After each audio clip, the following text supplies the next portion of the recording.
a questão. Bom dia! Vamos continuar com a nossa aula de lógica, tratando hoje a respeito da argumentação. Comecemos pelo deslindamento do conceito de inferência. Uma inferência nós realizamos quando nós fazemos um processamento de proposições e o resultado deste processamento é uma conclusão. Portanto, se eu digo algo do tipo, todo religioso é honesto, J. Cruz é religioso, então J. Cruz é honesto, esse todo religioso é honesto, esse J. Cruz é religioso, vai ser comparado um com o outro. E o resultado final vai ser o quê? J. Cruz é honesto. Pois bem, aí nós temos uma inferência. Então, eu passei de algumas sentenças, fiz as ligações, as comparações, os processos analíticos, e o resultado foi uma conclusão. Ok? Então, fazer inferência é fazer esse tipo de procedimento. Muito bem. Vamos aos tipos de argumentação. Nós temos uma argumentação do tipo indutiva, a famosa indução. O que acontece na indução? Chega-se a conclusões a partir de evidências parciais. Eu pego um fato, pego outro, pego outro, pego outro, vou juntando um com o outro, o resultado é pá. Por exemplo, você diga assim, a galinha botou um ovo. Se eu digo assim, a Juriti botou um ovo. Se eu digo assim, a codorna botou um ovo. Aí eu vou dizer, a galinha, a Juriti, a codorna são aves. Então, toda ave bota ovo. Observe que esse toda, eu não fiz a experimentação com todas as aves, mas eu fui pegando algumas. Essa faz, essa faz, essa faz. Então, todas fazem. Quando eu for pegando casos particulares assim, e no final das contas, porque alguns particularmente fazem, e eu já aplico a todos, aí se deu o que nós chamamos de indução. Beleza? Nós temos indução de dois tipos, indução completa e indução incompleta. Quando é que eu tenho uma indução completa? Eu tenho a indução completa quando se examina cada um dos elementos do conjunto. Nesse caso que eu falei ainda há pouco, é uma indução incompleta, porque eu não fiz o exame com todos os elementos do conjunto. Só peguei algumas aves. Tem um monte de outras aves que eu não submeti ao teste. Ok? Então, existe indução do tipo completa, se eu pego todos os elementos e faço a experimentação com todos, e existe aquela incompleta, quando eu só pego algumas e já faço a conclusão. Eu tenho a argumentação do tipo analógica. O que é uma analogia? Quando é que eu posso falar que tenho uma analogia? Bom, a analogia acontece quando nós passamos de um ou de alguns fatos singulares a uma outra enunciação singular. Atentem. Na indução, eu passo de fatos singulares, mas concluo de maneira universal. Na analogia, eu passo de um fato singular e concluo também de maneira singular. Então, o que acontece na analogia? Nós fazemos uma comparação por semelhança. Se eu pego o fato de que, por exemplo, eu passo minhas dores de cabeça se eu tomar, sei lá, Neosaldina.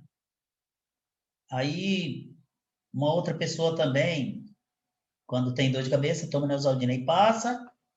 Aí eu pego assim. Então, se o Raimundo está com dor de cabeça, ele pode tomar Neosaldina que vai passar.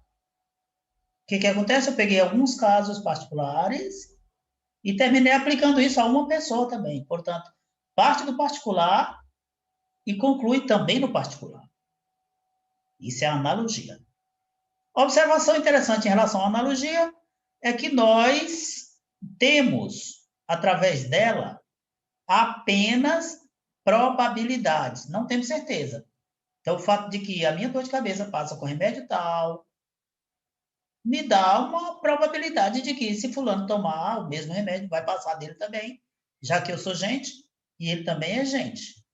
Mas, repito, é apenas uma probabilidade, eu não tenho certeza exaustiva nenhuma neste caso. Vamos ver agora a dedução, que é outro tipo de argumentação. Na dedução, eu tenho a seguinte situação. A gente faz uma extração na conclusão daquilo que está nas premissas. Apareceu outro conceito. Premissa, o que é isso? Neste caso, deixe-me colocar um argumento bacaninha para vocês. Todo homem é inteligente. Francisco é homem. Então, Francisco é inteligente. O que nós dissemos aqui foi o seguinte. Eu comecei dizendo que todo homem é. Portanto, essa minha primeira proposição ela é universal.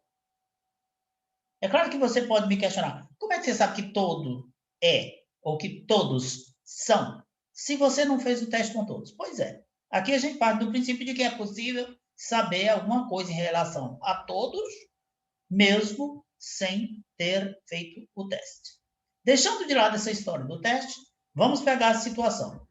Aceitando que é possível que nós saibamos que uma coisa possa ser aplicada a todos, aí nós temos a seguinte situação. Se eu digo que uma coisa vale para todos, e se uma determinada pessoa é parte desse todo, então vale para aquela pessoa. Então, isso aí é a dedução. O que acontece na dedução? Repetindo, a gente extrai na conclusão o que já estava na premissa. Todo homem é inteligente, Raimundo é homem. Conclusão? Então, Raimundo é inteligente. O que eu concluo aqui? Então, Raimundo é inteligente? Na verdade, já estava dito lá. Quando eu disse todo homem é inteligente, nem precisava dizer que o Raimundo era inteligente. A conclusão já estava nas premissas. Muito bem. Vejamos agora o nosso famoso silogismo. A argumentação silogística é um tipo de argumentação que a gente faz e que normalmente tem uma estrutura própria. Qual é a estrutura do silogismo? Vamos a ela. O silogismo é um argumento composto de 3 proposições. Vocês já sabem esse conceito. Eu falei disso na aula passada, não vou repetir. Estes exemplos que eu acabei de dar são exemplos de silogismos, porque vocês sabem que não se argumenta por aí, você não está debatendo com uma pessoa, conversando, discutindo, e de repente a pessoa simplesmente pega 3 frases e resume todo o debate. Tipo, você quer dizer que, sei lá, o Flamengo é melhor que o Vasco. Aí você vai e pega 3 frases. Todo time que se mostra superior em todos os jogos a outro é melhor que esse outro. O Flamengo se mostrou superior ao Vasco em todos os jogos, logo, o Flamengo é superior ao Vasco. Você não faz argumentação desse tipo. O que acontece é um debate. Não, o jogador o técnico fala tanta coisa. Você não resume o debate todo em 3 frases. 2 que você processa, compara, e uma terceira que é a conclusão. Não é assim que se faz. Mas pode-se fazer assim quando se faz os argumentos ou as argumentações ficam mais claras. Quando a gente faz assim, aí nós estamos diante do silogismo. Muito bem. Na argumentação silogística, nós temos 3 proposições, sendo que a última é a conclusão, portanto, ela deriva das outras 2. E aqui temos um exemplo. Toda baleia é mamífero, nenhum mamífero é peixe, então nenhuma baleia é peixe. Atentai para o seguinte: não vos preocupeis com a verdade ou a mentira do silogismo. Aqui você tem que ver se o silogismo é bem feito ou é mal feito. É aquela velha história do cara processar bem as informações que tem. Este processamento vai fazer com que você argumente de maneira bastante convincente, mesmo que mentirosa. Bom, aqui eu não estou dizendo que é mentira. Estou dizendo que pode ser, pode não ser. O que interessa é saber. A pessoa que argumenta desse jeito, ela argumentou bem? Essa é a nossa ideia, este é o nosso propósito. Vamos seguir. Neste argumento aqui, toda baleia é mamífero, nenhum mamífero é peixe, então nenhuma baleia é peixe. Nós temos essa primeira proposição. Eu já falei que é a proposição. O que diz a primeira proposição? Toda baleia é mamífero. Esta primeira nós chamamos de premissa menor. Segunda, nenhum mamífero é peixe. Aí nós temos o que nós chamamos premissa maior. Premissa menor. Comparada com premissa maior, o resultado é a conclusão. Depois nós vamos ver, bem tranquilinho, por que isso é chamado menor, maior, etc. Eu falei sobre os termos na aula passada, mas agora chegou a hora de ver como é que eu acho os termos dentro de uma argumentação. E quantos são os termos? Se eles têm nome próprios e tal. Tem. Vamos agora ver isso. Os termos podem ser chamados de maior, menor e médio. E o que são os termos? Vou repetir. São os sujeitos e predicados que compõem cada uma das proposições que compõem o argumento. Ok? Cada sujeito. Qual é o sujeito da primeira? Toda baleia é mamífero? Toda baleia. Isso é o sujeito. Pois isso aí é um termo. E mamífero é o predicado, o predicativo. Aí é outro termo. Eu disse todo sujeito e todo predicado é termo. Ok? Muito bem. Para eu saber, isso aqui vai ser exigido de vocês. Retire o termo maior, menor e médio dos seguintes argumentos. Você vai ter que saber. Então, vamos mostrar como é que se faz isso. O que é o termo menor? Como é que eu sei quando eu tenho um argumento? Por exemplo, nesse argumento, toda baleia é mamífero. Cuidado. Eu chamei essa primeira proposição. Ela todinha, toda baleia é mamífero. Esta proposição todinha é chamada de proposição menor, mas ela é composta de 2 termos, que é o termo baleia, que é o sujeito, e o termo mamífero, que é o predicado. E cada um desses termos vai ser ou o menor, ou o maior, ou o médio. Então, vamos ver aí. Quem é o menor? O menor é aquele que, na conclusão, é o sujeito. Quem é o sujeito desta conclusão? Olha a conclusão aqui. Nenhuma baleia é peixe. Quem é o sujeito? Baleia. Então, meu povo, baleia é o termo menor. Muito bem. E o termo maior é aquele que é o predicado na conclusão. Quem é a conclusão? Nenhuma baleia é peixe. Quem é o predicado aí? Peixe. Pronto, aí eu já descobri o sujeito menor e o sujeito maior. Então, repetindo, o menor é baleia e o maior é peixe. Ora, vejam só que esse argumento todinho é formado ou pela palavra baleia ou peixe, ou então mamífero.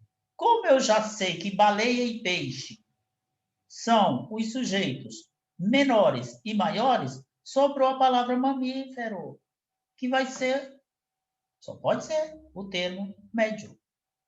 Pronto.